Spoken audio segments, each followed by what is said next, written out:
Hello Internet, welcome to another channel update video. So I was about to record some Cataclysm and I realized that I'm not in a great headspace. So I thought instead of putting this stuff into my Cataclysm content and dragging down the Cataclysm content, I know some people don't like the negativity. I thought I would do another channel update video where I just talked about what's going on with my family and with me. So if you're not in the mood to hear about, I guess at this point you would call it domestic abuse. If you're not interested in hearing about the ongoing saga of my brother, then this is not the video for you. I know some of you don't like it to hear these things. I know some of you do like hearing these things. And I'm just gonna talk a bit. So if you haven't been following things, basically, my brother is waiting to be incarcerated for some crimes that he committed, which has been causing him to be very stressed out. The crimes that he's facing, very, very serious, decades possibly in prison. And honestly, I think it's going to go that route. I at this point, I know a little bit more about his criminal history and the crimes that he's being charged with, and it looks to me like he's probably going to get probably like 8 to 15 or 20 years in prison. I don't know if he did it or not. More and more every day, I believe that he, in fact, did what he is accused of, and it is not fun to think about my brother doing these things. Now, it all started with just, kind of innocuous, bizarre behavior where he would say things that were nonsensical, that just don't make sense, that were delusional. He became increasingly paranoid. This escalated with him basically making death threats to both about me and my mother, saying that he had been planning to kill me. He was temporarily put into a mental health facility, and then he was released. My family I freaking begged them, like a child. I begged them not to bring him back to the house, and they ignored me. So I did what I could. I put locks on a lot of the doors and, just tried to roll on with my life. That was probably 2 months ago, something like that. I don't know. There's some channel updates on my channel. If you're interested in the exact timeline, you can find that. But so that's the gist of what happened previously. Things started getting a little bit better. When he came home from the facility, he wasn't going out as much. He wasn't drinking. I don't think he's been doing drugs. And he seemed more stable. He just stayed home and played his video games. Over the last maybe 3 weeks ago, I started going through something myself, personally, just struggling a lot with my depression and my addiction, frankly, my own addictions, and struggling a bit with keeping a good mental headspace and making good decisions. And so I've been gradually getting more and more depressed. And over the last 3 weeks, I've been really flagellating myself. It's been a lot of what my psych would call negative self-talk, which is where I basically, every waking moment, there's a little voice in the back of my head that's going man, you're worthless, man, you can't do anything, everything you touch turns to garbage, you're so weak, you're so pathetic, this is why no one loves you, this is why you don't have personal relationships, because you're not human.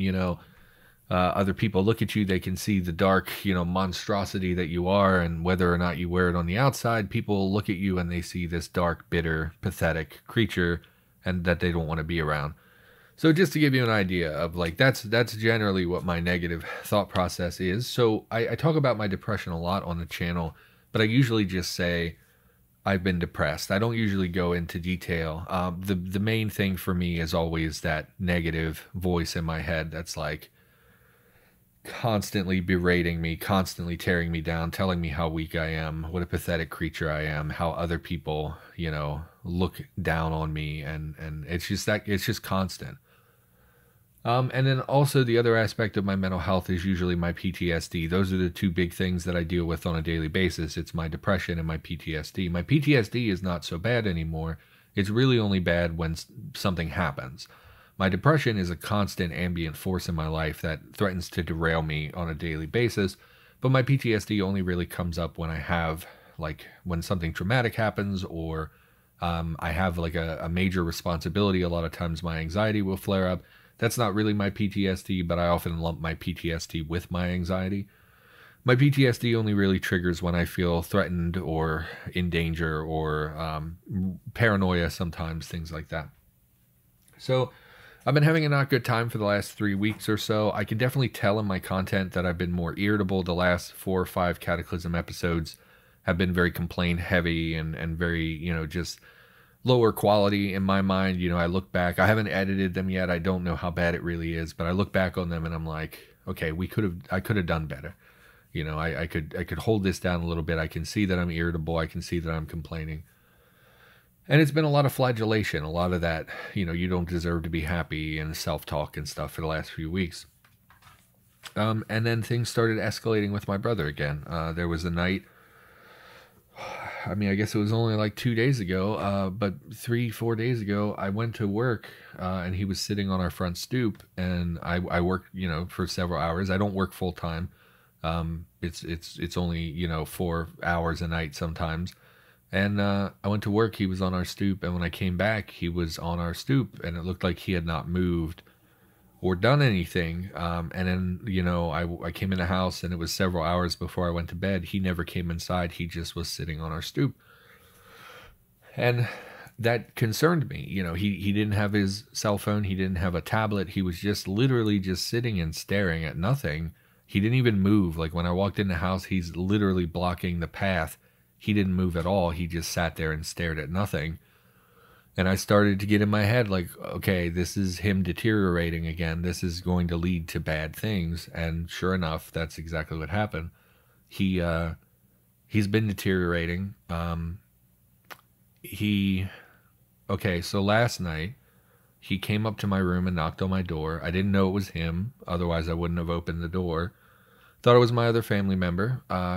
And I opened the door and was frightened of him because I am afraid of him. I just think it's a matter of time until he attacks me. So I opened the door and he just was looking at me, and I was like, what's up? And he just stared at me, and he was like, what am I supposed to do? What am I supposed to do? And I was like, I don't know what you're talking about.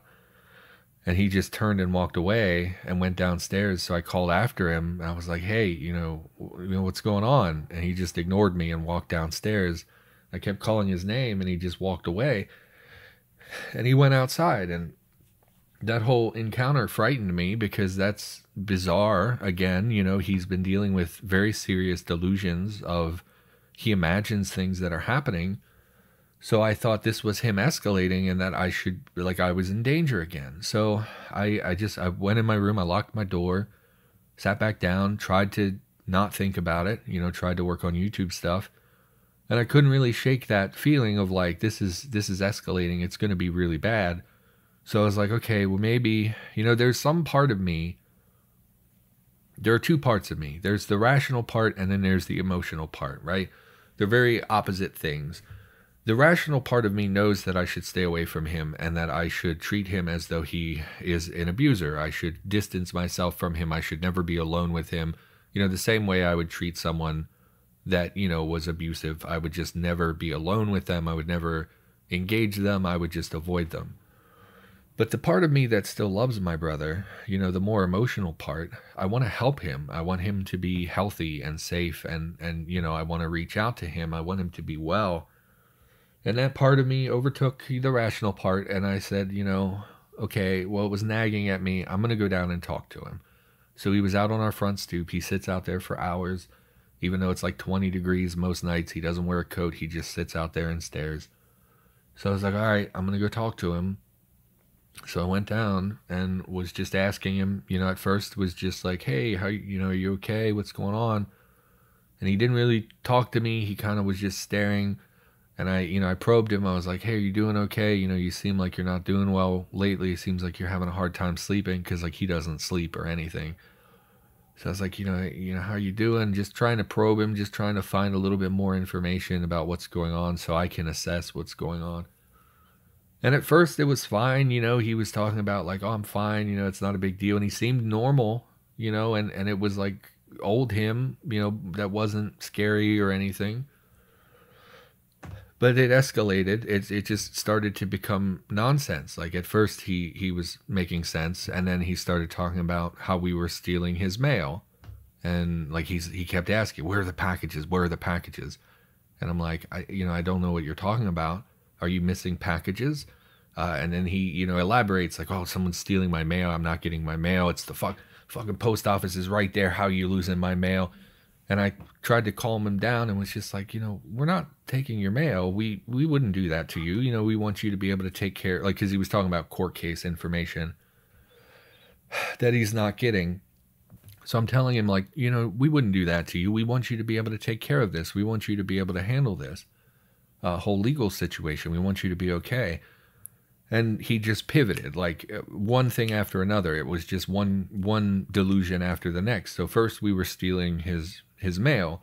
Then he started talking about some game he plays on his phone and how we got him banned from this game. And he's just talking nonsense like, "Oh, I left my mic on and you guys said I did this and I got banned because of you." And then I kept asking, I was like, "Do you think we did that? Like, that's some company somewhere. We have nothing to do with that, And he got mad. He was like, I don't mean you."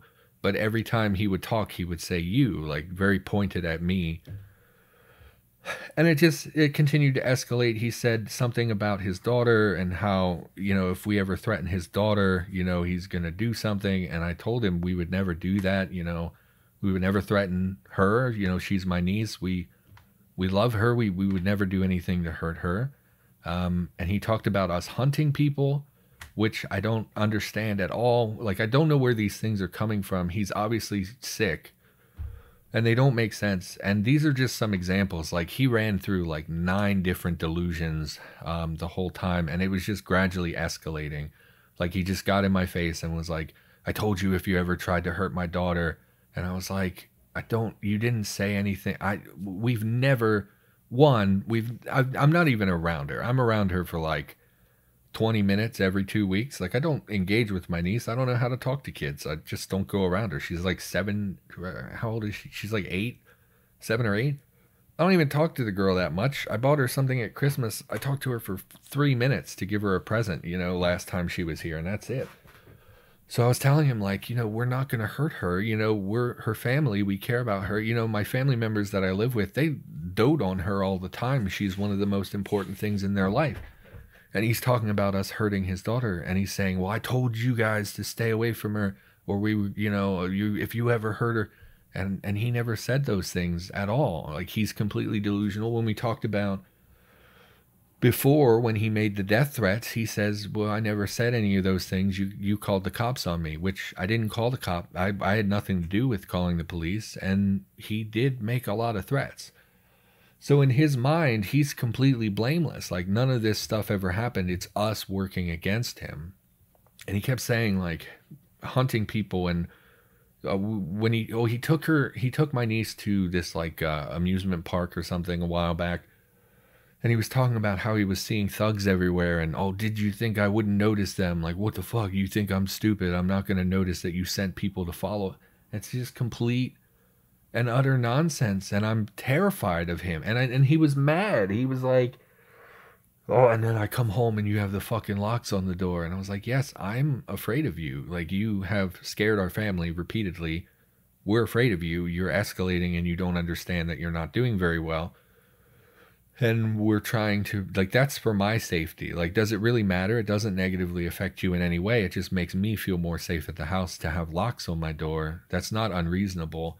But he, of course, is not rational. So anyway, this is turning into like a huge rant about it. My point is, he's escalating again. Today I woke up to my family yelling. He eventually had stormed off after our discussion last night. He continually escalated to the point that he was yelling at me and cursing at me at like, it was like 11 p.m. And my family member came out and said, "Hey, could you keep it down?" And I said, "Yes, we'll keep it down." Because I wanted to keep talking to him because it seemed like he was just not doing well and I'm worried about him.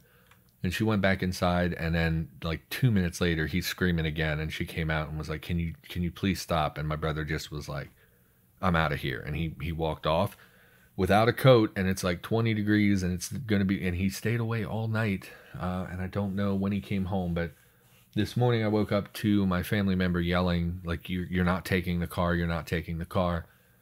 So I guess he was trying to steal our car, and she offered to drive him somewhere, and he basically stormed out and was honking the horn. So I guess she left to take him somewhere, and it's just like so abusive. And my family, I worry for them too. Like, some nights I come home and I think, like, what if he killed somebody? I'm at work. I can't stop him if I'm at work. What if he decides to take it out on the elderly members of the family, or something? Like, I'm so frightened of him, but there's nothing he's done that I can do anything about. Like, what can I do to get him away from my family? I wish they hadn't stopped him. I wish he had stolen the car, because then I could have called the police and gotten him arrested, and he wouldn't be here and dangerous to my family anymore.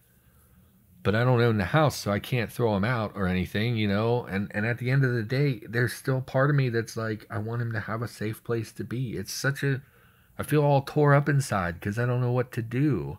And I know my family doesn't know what to do. And I know that it's like super painful for them. I don't know where they went. They've been gone for hours. I don't know where she took him, or when they're coming back, or what he's doing. But he's escalating again. And he had a court thing today, which is, I guess, why he came home, because he had a court thing. And his delusions are so, like, he was telling me we were stealing his mail and that he has warrants out. So, like, I came inside and was going to look him up so I could see if he had warrants that he needed to take care of. And he doesn't. It's just another delusion. Like, everything's public record. You can go online and, in state by state, and look up warrants for the most part. And my state has everything online. I found him. I found the court case. I found everything that's going on, and he has no warrants out.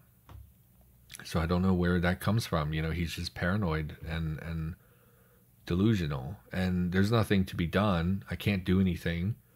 What are we going to check him into the mental facility again? It didn't help last time. They just turned him loose and my family brought him home. That's not a solution. I encouraged him repeatedly during our conversation that he should be seeking treatment, that, like, hey, when they released you, didn't they give you a number of, like, a doctor to follow up with, a psych to follow up with?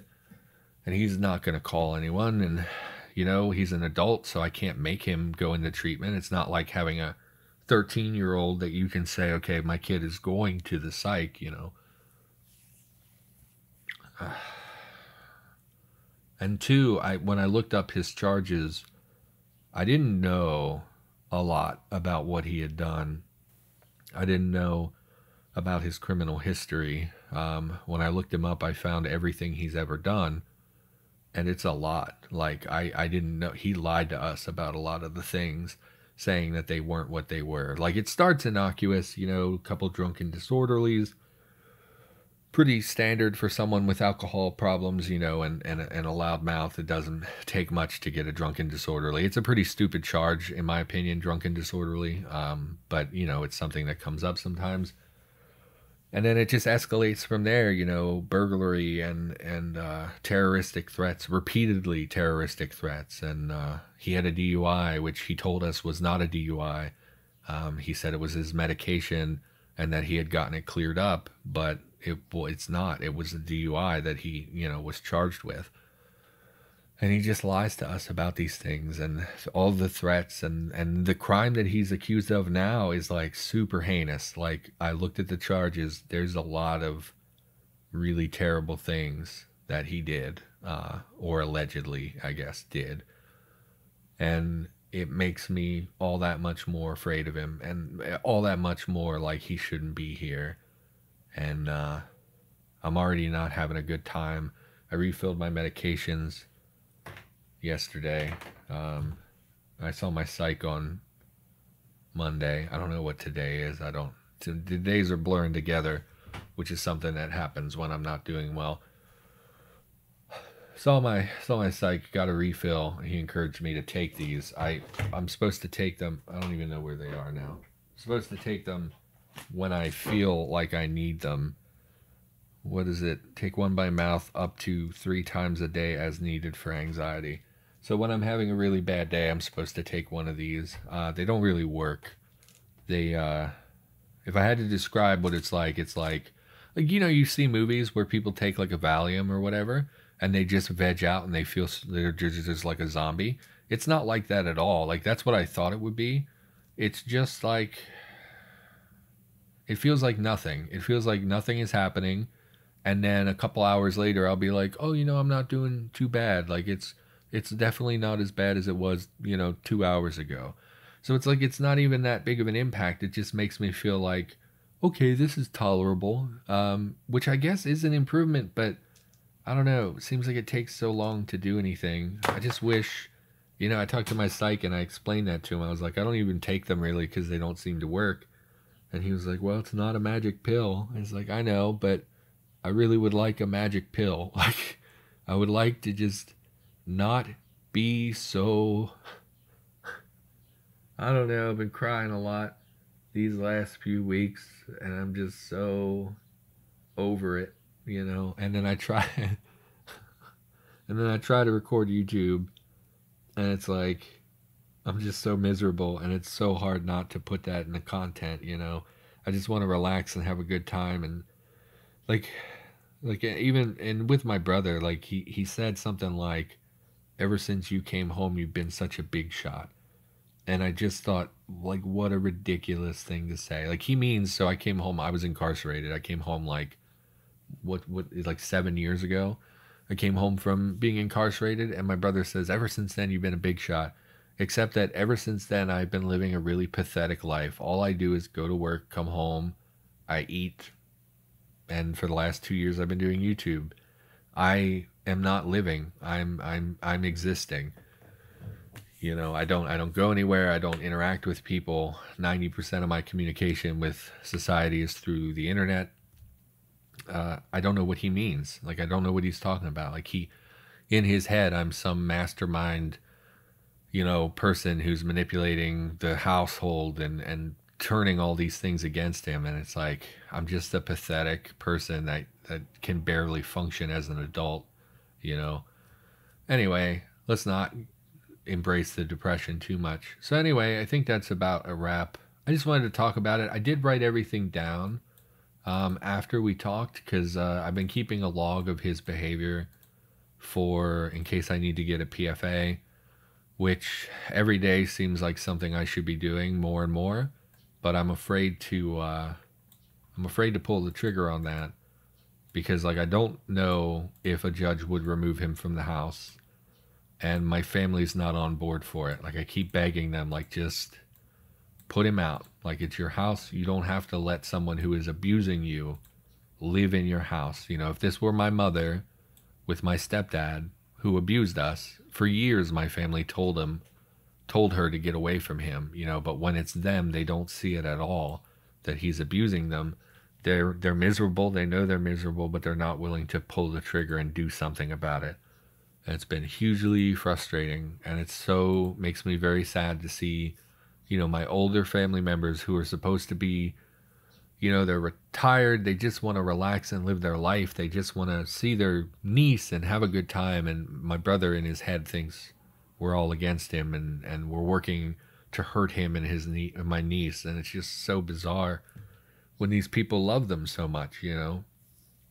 Okay, this is enough. This has gotten out of hand. Everybody, thanks for watching.